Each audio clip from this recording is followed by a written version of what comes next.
This is Akashvani, the news read by Naresh Mago.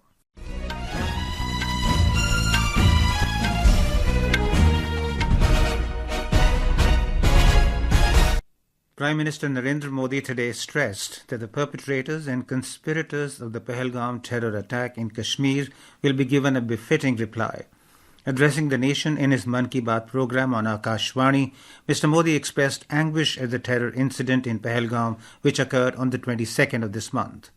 Prime Minister Modi stated that this attack shows the desperation and cowardice of the patrons of terrorism. He said the enemies of India and Jammu and Kashmir were not pleased that peace was returning to Kashmir, democracy was getting stronger, and tourists were increasing at a record rate.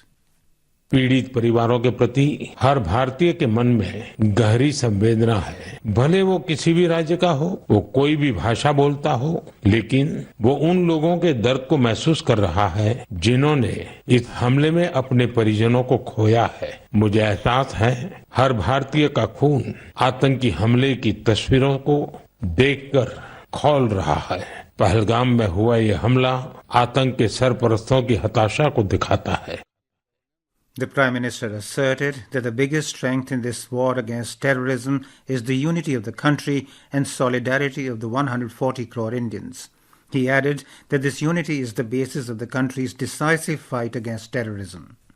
आतंकवाद के खिलाफ इस युद्ध में देश की एकता, 140 करोड़ भारतीयों की एकजुटता हमारी सबसे बड़ी ताकत है। यही एकता आतंकवाद के खिलाफ हमारी निर्णायक लड़ाई का आधार है। हमें देश के सामने आई इस चुनौती का सामना करने के लिए अपने संकल्पों को मजबूत करना है। हमें एक राष्ट्र के रूप में दृढ़ इच्छा शक्ति का प्रदर्शन करना है। आज दुनिया देख रही है, इस आतंकी हमले के बाद पूरा देश एक स्वर में बोल रहा है।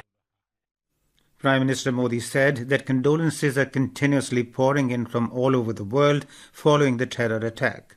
He said global leaders have called him up and written letters strongly condemning this heinous terrorist attack. इस आतंकी हमले के बाद लगातार दुनिया भर से संवेदनाएं आ रही हैं। मुझे भी ग्लोबल लीडर्स ने फोन किए हैं, पत्र लिखे हैं। इस जघन्य तरीके से किए गए आतंकी हमले की सबने कठोर निंदा की है। उन्होंने मृतकों के परिवारजनों के प्रति संवेदनाएं प्रकट की है। पूरा विश्व आतंकवाद के खिलाफ हमारी लड़ाई में साथ खड़ा है। मैं पीड़ित परिवारों को फिर भरोसा देता हूं, उन्हें न्याय मिलेगा, न्याय मिलकर रहेगा। इस हमले के दोषियों और साजिश रचने वालों को कठोरतम जवाब दिया जाएगा। The Prime Minister paid tributes to Dr. K. Kasturirangan, who passed away 2 days ago, saying that the nation has lost a great scientist. He said Dr. Kasturirangan's contributions in lending new heights to science, education and India's space program shall always be remembered.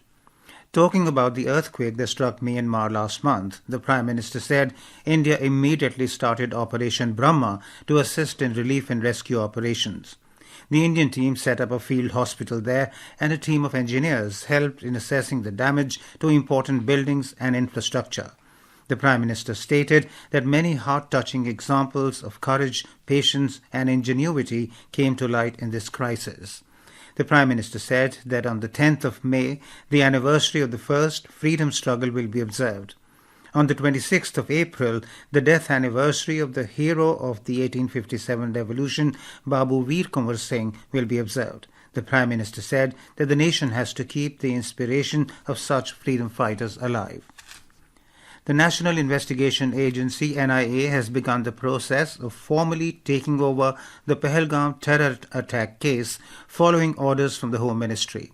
The NIA teams, which have been camping at the terror attack site since Wednesday, have intensified the search for evidence. The NIA said in a statement that the teams, overseen by an IG, a DIG and an SP from the anti-terror agency, are examining the eyewitnesses who have seen the attack unfold at the Baisaran Valley. President Draupadi Murmu has arrived in New Delhi after attending the funeral of Pope Francis. President Murmu paid homage to Pope Francis at the St. Peter's Basilica in Vatican City yesterday. She was accompanied by Parliamentary Affairs Minister Kiran Rijiju. And that is the end of this news bulletin.